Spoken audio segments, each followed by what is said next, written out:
His knuckles split my lip on a Tuesday. Not in a fight, not a misunderstanding, just rage, sudden and deliberate, because I told him to stop yelling at my sister. He hit me hard, twice. I still remember the taste of blood and tile, the way my head cracked against the corner of their kitchen counter. I remember the silence that followed, even louder than the impact, and then the door slamming shut behind him. But what I remember most is the message I got the next morning, from her. Stay away from us. Don't contact me again. That was it.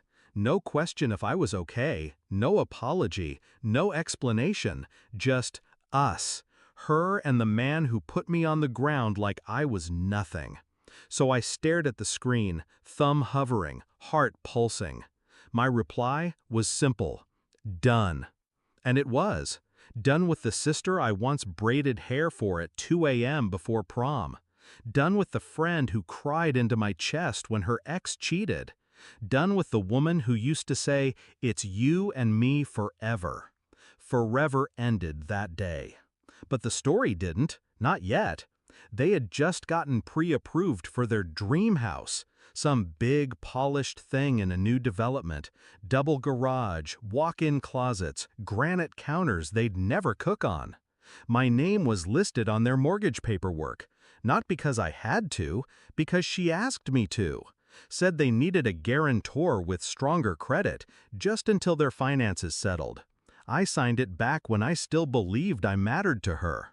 So when I said done, I meant fully done. I called the bank, requested formal withdrawal, explained clearly that I could no longer be liable for their loan. No drama, just logic, just business. They didn't even blink. The loan wasn't approved yet. Removing my name killed it instantly. Their debt-to-income ratio crumbled like his fake smile. And I waited. 2 days later, the storm hit. First, a missed call from her, then 3, then a text. "Why did you pull out of the mortgage? What are you doing?" I didn't answer. Then came his message. "You're messing with our future. This is sick." That one made me smile. Funny, he wasn't concerned with my future when I lay bleeding on his floor. He wasn't texting apologies when my ribs turned purple.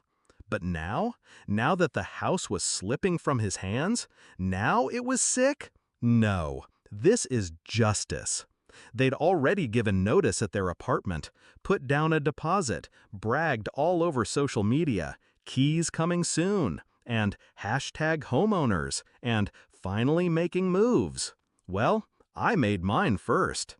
I pictured them sitting in the bank manager's office, dressed too clean, too confident, waiting to sign papers, then hearing, "Unfortunately, your guarantor has been removed. Your application no longer qualifies."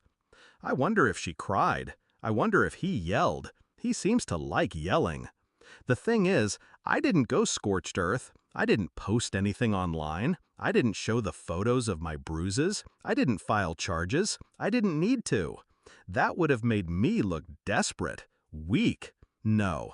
I stayed quiet, let them build their castle on sand, then calmly pulled the foundation from under them. Weeks passed, silence. Then last Sunday, I saw them, by accident, in the same grocery store. She froze by the freezer aisle. He glared at me like I'd stolen something. I didn't flinch. He looked at me the way cowards look at locked doors. She looked smaller than I remembered, like she'd shrunk under the weight of her own choices. She whispered, "You really did it, didn't you?" I nodded once. She blinked fast, like she wanted to cry but wouldn't give me the satisfaction. Good, because I wasn't asking for tears. I just wanted her to feel it, that sense of helplessness, of something slipping through your fingers that you thought was yours. That's what betrayal feels like.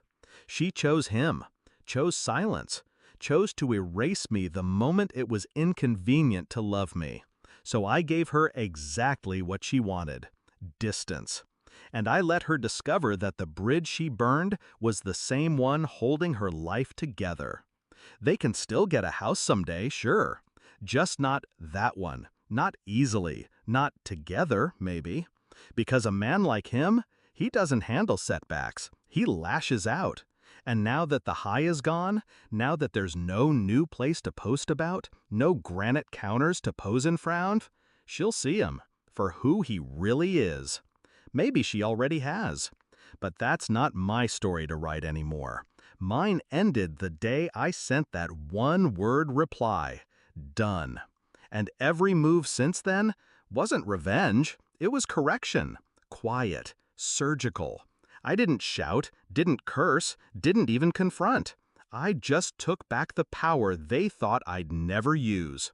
And I walked away, still standing, still calm, still whole.